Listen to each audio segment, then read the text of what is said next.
All right, and we are live back on Beyond the Box Spotlight with Karthik Manimozhi from RentMoola, CEO of RentMoola. Thanks for coming on the show, Karthik. Thank you, Mike, and thanks for getting my name right. Really appreciate it. I try. So, Karthik, with RentMoola, I think before we dive into all the fun stuff of where the industry's at, I think for the benefit of the audience, I would love to hear a little bit more about what RentMoola does, what you guys are up to, and as well as your background story, how you become the CEO of RentMoola. Yeah, let me start with me because I like talking about myself. But yeah, originally from India, started my career after my engineering degree with Citibank in the early 2000s. And then when Germany introduced a green card program just to attract interesting talent from around the globe like US did, I happened to be one of the first 5 green cards to enter Germany at the age of 20. That's a cool fact. so they actually came to India. They ran an ad that said, apply to join SAP and you'll be in Germany in time for Oktoberfest. I got 10,000 applications, 8 cities. I was one of the first 5 guys to pack my bag and move to Germany. What started was an amazing 13-year relationship with SAP. Most of the time in Europe. I initially started in technology, and then they sponsored my MBA program. I did my MBA from Purdue and 4 other European universities. And post my graduation, they put me through a management rotation program. So at 25, I was managing director for SAP Hungary, interim, and Sweden. So that started a fantastic journey. Mostly my brand in SAP at the time was turnaround management. So they would fly me in, and I would have a few weeks to a month to turn around the sales side of the business. And I was really enjoying it. But that journey took me, through different parts of Europe, Scandinavia, Central Europe.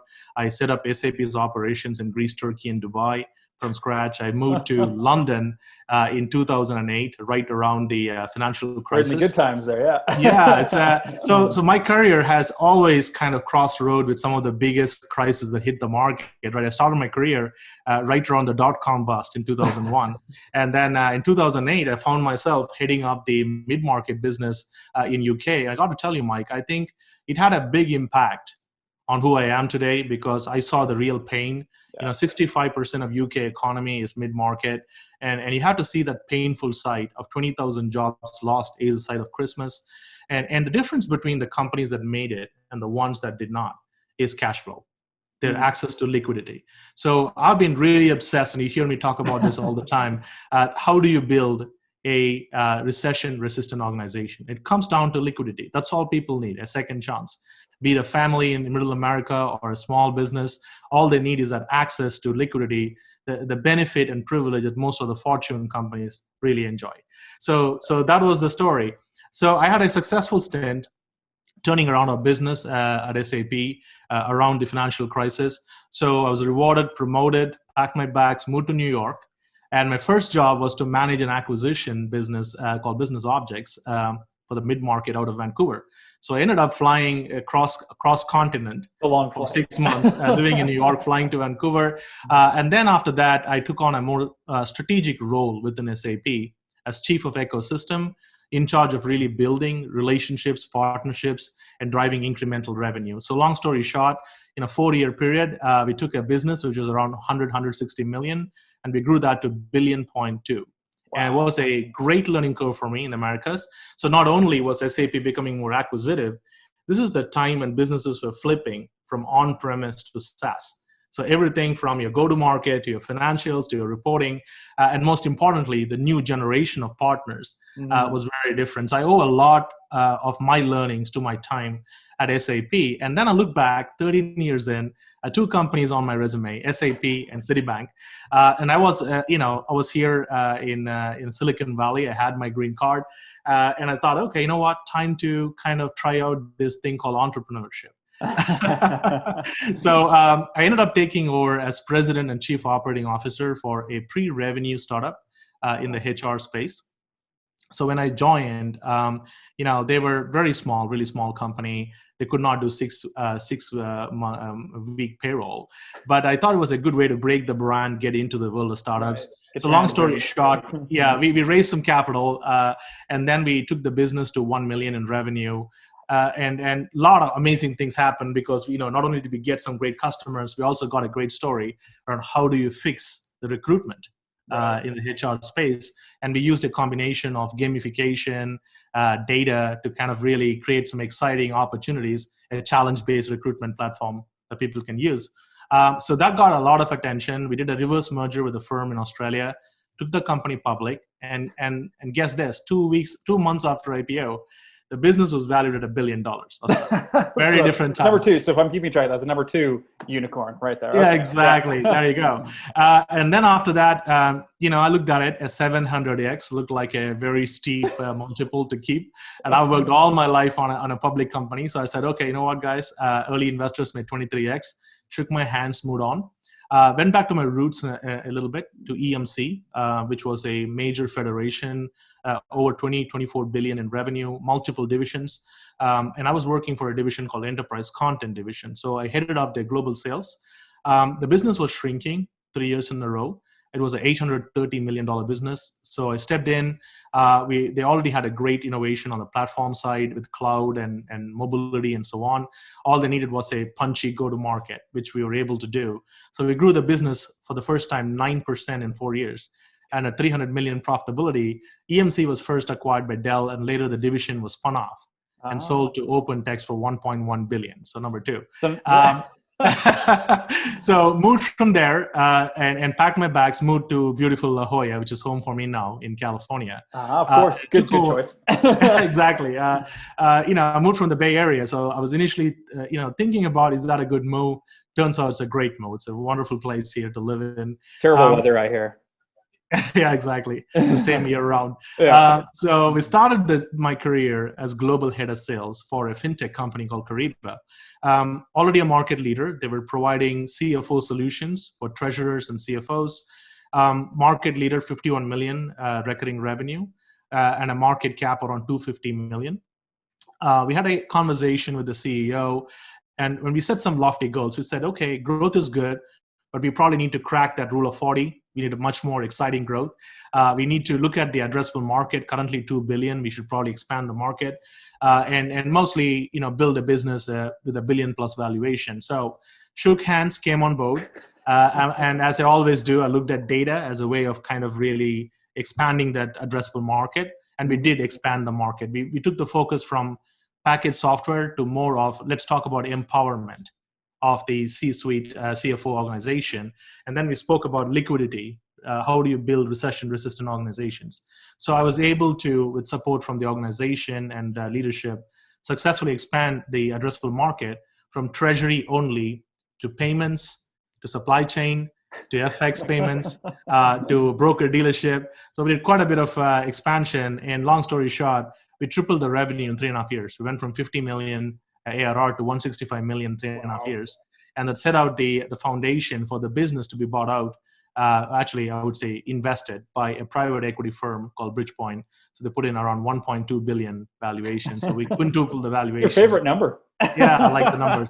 So that kind of set me up. And, I was in Europe. My fiance grew up in Austria, but she's from Hungary. So I was getting married last year, June, when I got a call from the RentMoola board. And they're saying, hey, we heard your story and we want to expand into US. We also want someone who can really kind of shake the space up with some new innovative ideas. Is this something of interest to you? And I got to tell you, Mike, I looked at that market, no question it's a big market, right? 1 in 3 households are renting. That's 50 million renters in US and Canada alone. 550 billion in collected rent and utilities last year alone. And I like non-cyclical business. And there's nothing more non-cyclical than paying rent. It's not like retail where you just do all your shopping during, Black Friday or New Year's or Amazon Day or Alibaba Day, whatever you call it. So I like the idea. But then how do you build a differentiated company in this space? Right. That's the question I always ask myself. And sometimes it helps to be an outsider because there are times when knowledge becomes a burden. And you look at it and you go, okay, you know what? Yes, I understand the business model. There is this large property managers, there are mid-sized property managers, there are single landlords, there are duplex. We also understand them very well. They're all about cash flow. Yeah. You collect your rent, you pay your mortgage. They're also about risk mitigation. They want to screen their tenants right. They want to make sure there is rental insurance to take care of them. And you know what? A little bit of working capital doesn't hurt either, right? So if you're a large company, you have reserves. If you're not, then how about using a asset that produces monthly income to borrow against it? So it's fairly easy, I would say. Data is key for them to understanding. Right. I think the future there is more around predicting renter behavior, right? That's where it's going. But then the renter, on the other hand, very diverse, extremely complex population, 50 million people. You're talking about all stripes of color, of race, of ethnicity, of technical capabilities, of financial backgrounds. So it's a very diverse ecosystem. So I started kind of doing some research on it. And what I found, Mike, was not a surprise, I have to tell you, but the extent of the problem definitely shocked me. 78% of Americans and 53% of Canadians are all living paycheck to paycheck. Incredible. Yeah. And the golden rule is you don't spend more than 30% of your pre-tax income on rent. Reality, large cities, it's easily over 50%. Some cases 70% of your pre-tax income on rent. And by the way, this is before COVID.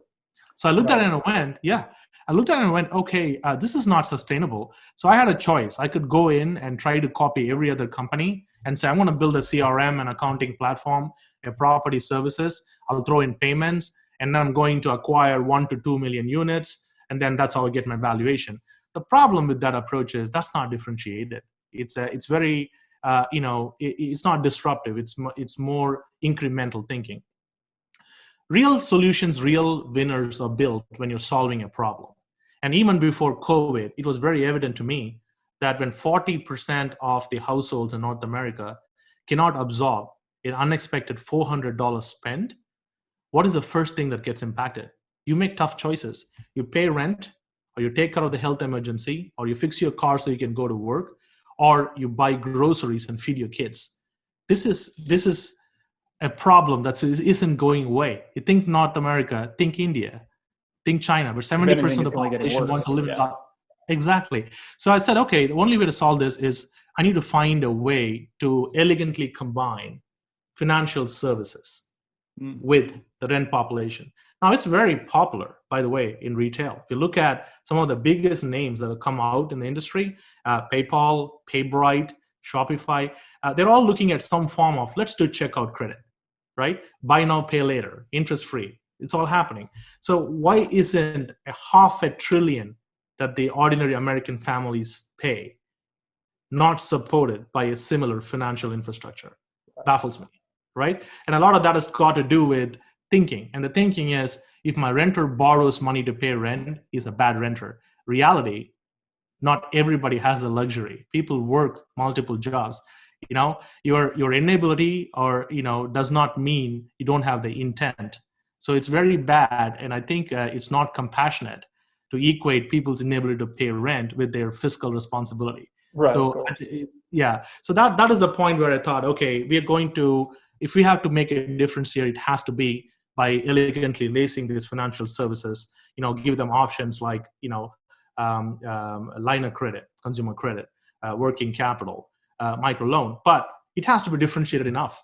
It's just not good enough to come out there and say, I'm going to help you borrow based on your credit score. That doesn't cut because that's already available. Which is so interesting, because all of these paths seem to have come together at almost a perfect point in time, given what's transpired in the last, I can't even think right now, I guess we're in October since February, right? So, since right. COVID has hit, it's almost compounded those issues. So, let's walk me through this. So you take the helm of RentMoola, Q3 of 2019, you're putting together the strategy, and then, the world seemingly changes in front of our eyes. So you're sitting as a CEO here. What did you have to do, and what were you looking at as that all sort of came across your desk?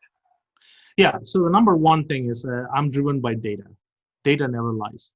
So I was looking at it and go, okay, if pre-COVID, we had this very delicate ecosystem, very fragile ecosystem of renters, what is COVID going to do? And we started tracking the impact of COVID. So I like to track them in 3 waves. Wave 1 of COVID.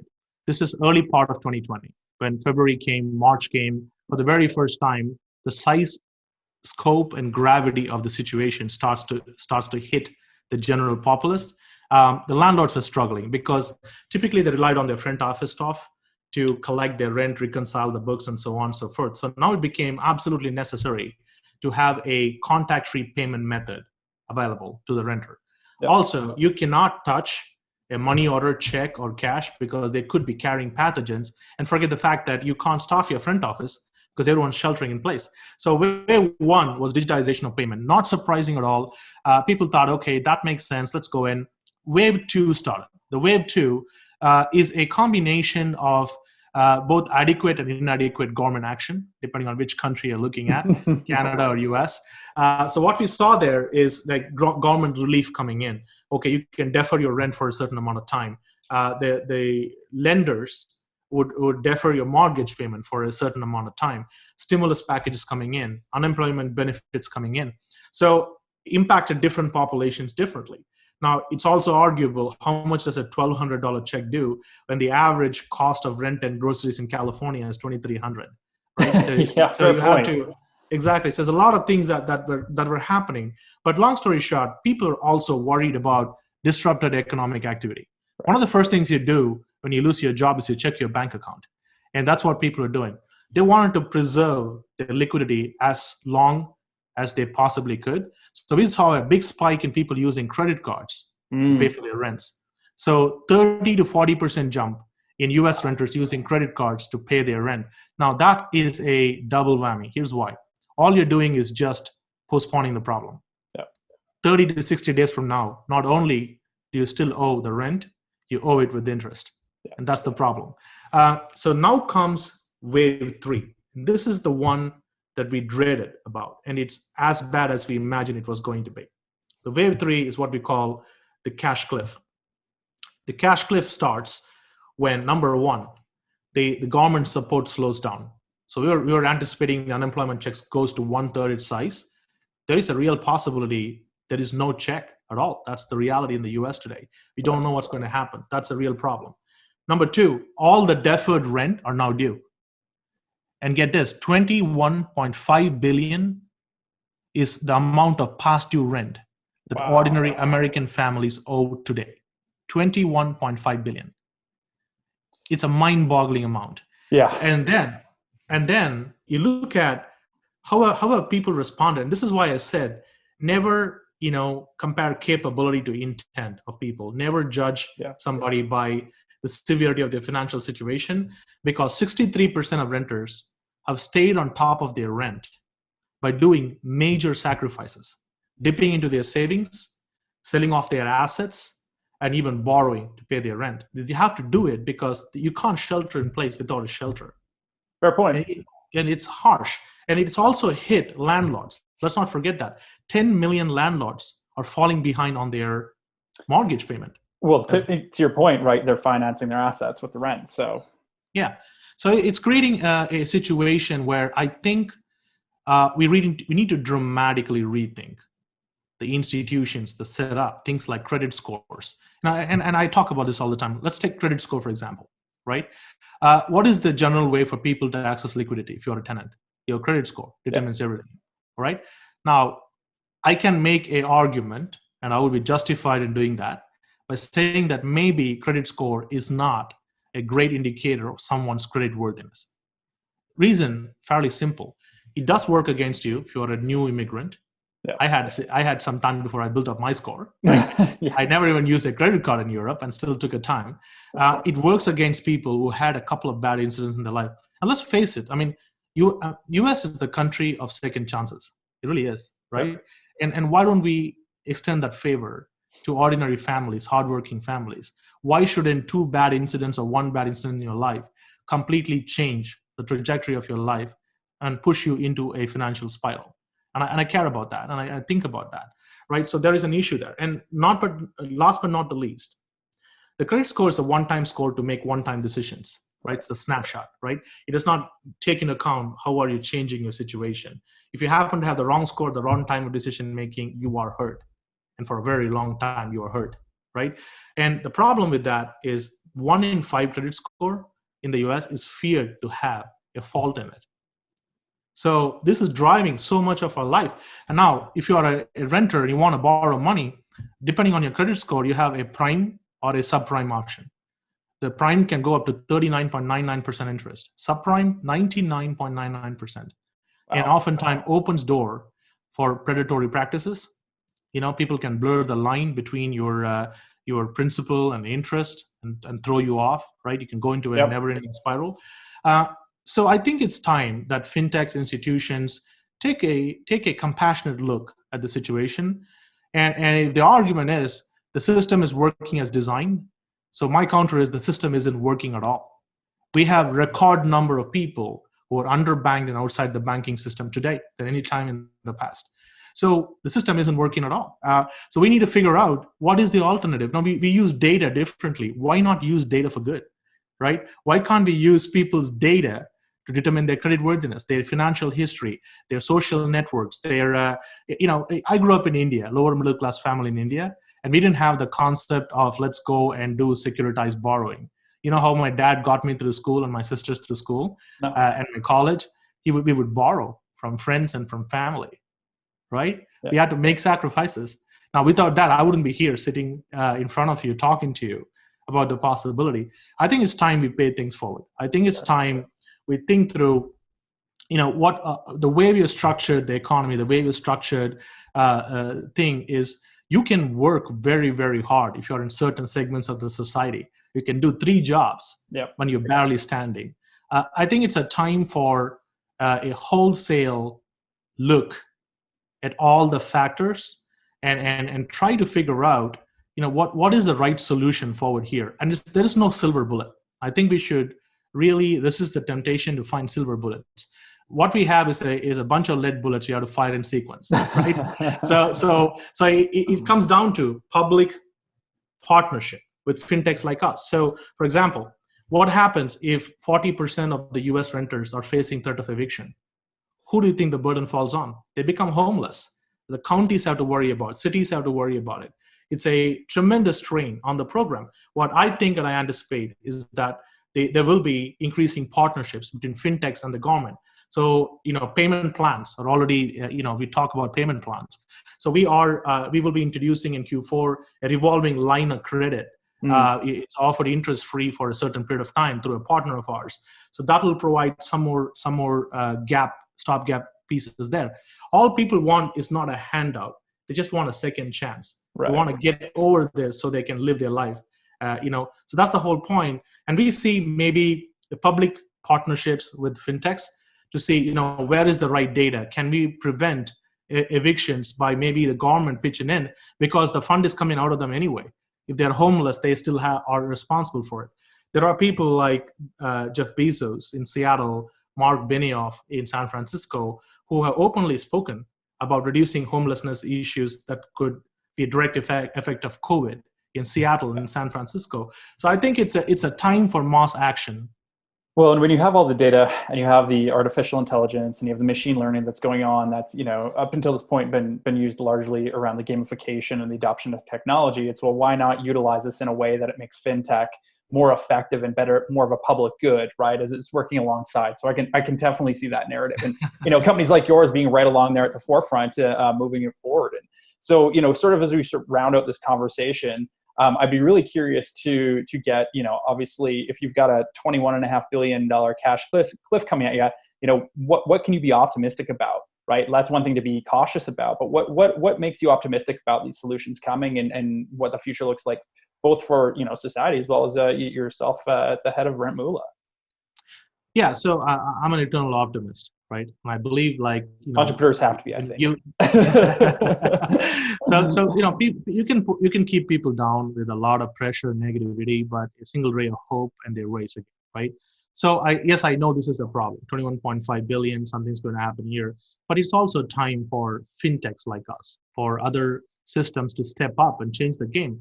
We've already seen established institutions and larger organizations, including banks, being open to new ideas, because there is a risk if 10 million people, there is a ripple effect here, right? If 10 million people are worried about paying their mortgages, it is going to hurt them because the credit sits with these banks. So what we are finding is new hope in the form of partnerships, consolidations, partnerships, incubation, innovation at a pace. And I think that real estate industry is ripe for disruption. You have a half a trillion switching hands here, and yet without a reliable and a modern financial infrastructure to enable it, just passing the money for a fee is not innovation, right? You're not growing the pie. So I think there is a lot of opportunity here to expand. Number two, I think that you will increasingly see that the fintechs become systems of engagement. So, for example, the way I think about my business as head of RentMoola is, okay, there is a liquidity crunch, but is that the only problem? Because that could be something that has to be addressed immediately. But there is a broader problem here.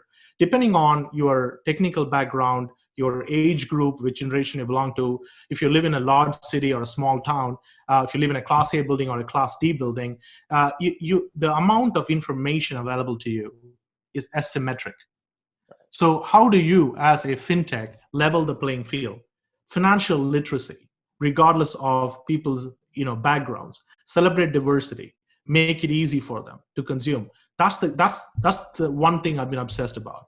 So, for example, the way we structured the entire tenant experience on our platform, some of these features are already live, some we're releasing in the coming months. But the way we do it is, let's just put ourselves in the shoes of the tenant. So our goal is to empower them.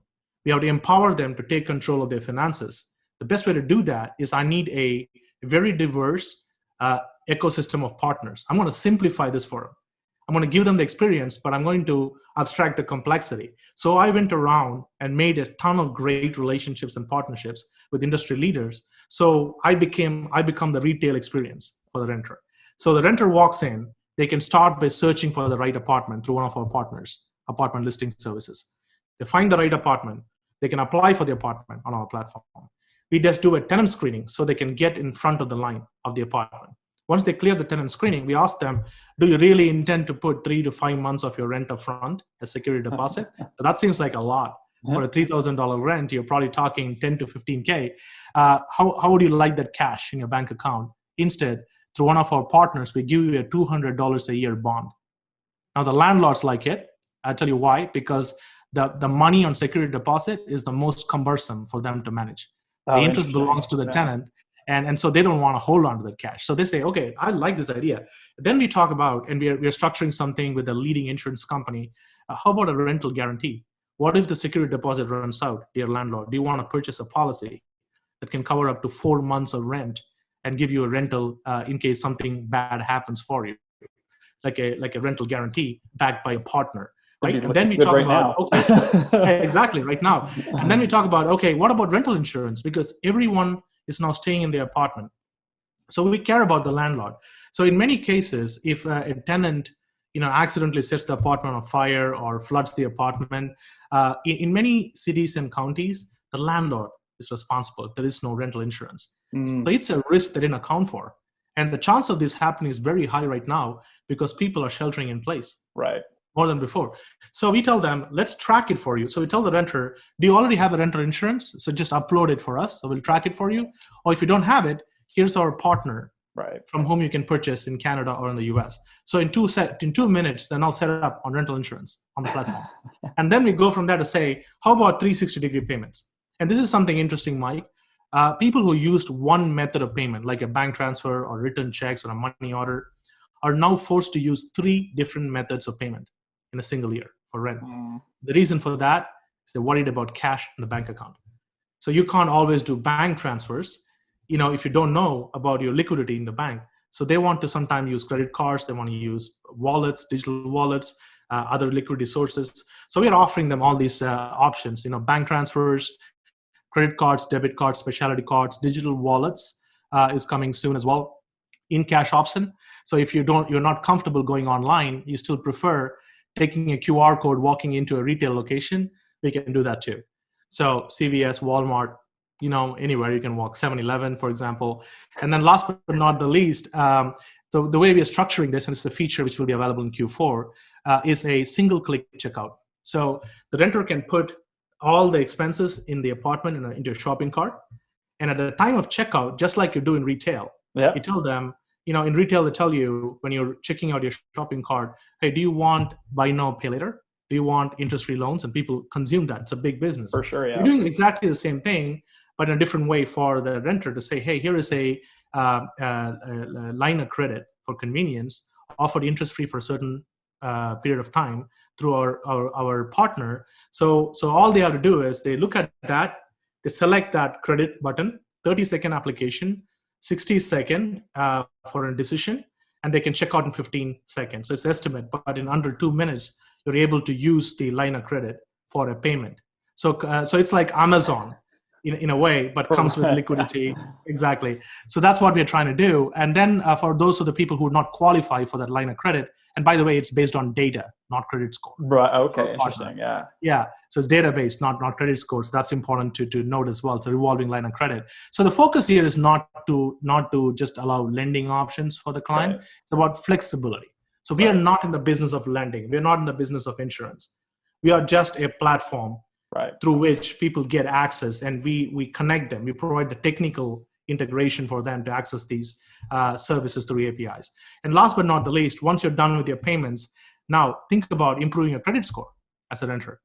How good will it be if you take one of the most on-time payments that you can make, rent payment, and allow that to help you boost your credit score. We do that on our platform to boost your credit score. So you can either go for a bigger apartment, or you could actually be a first-time owner. We can do that.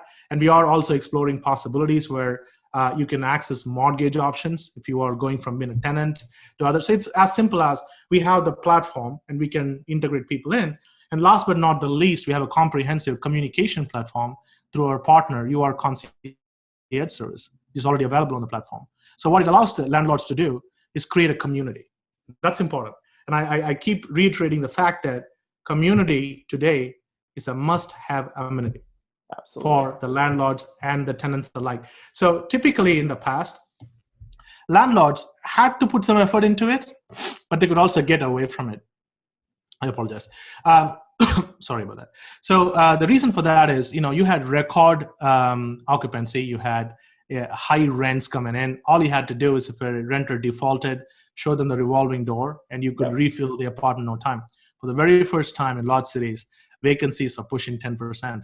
And the reason for that is that people are decided to move back to their parents. Remote work. And, exactly. Yeah. So now more than ever, you need a brand to build with your community. And at a time when your apartments have become everything from gyms to workplaces to restaurants and shared spaces, and you see an increasing number of Gen Z and millennials in the pool, you really have to think about how do you create that amenity. And we're able to do that through bulletin boards. They're also able to promote, this is really cool, local businesses on the platform.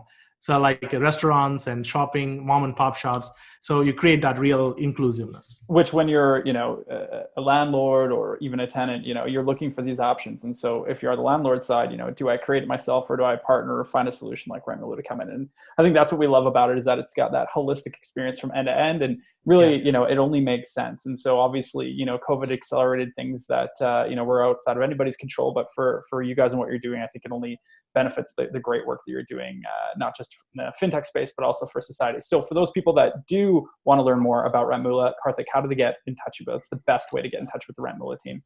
Yeah, you can visit rentmoola.com, or you can send me a note to ceo@rentmoola.com, and I'll be very happy to follow up with you because each solution is customized. It has to be, right? Well, your situation may be very different from everyone else. So we'll work with you to help you get all kind of solutions in place to make it. So Mike, I would like to sign off by saying this, right?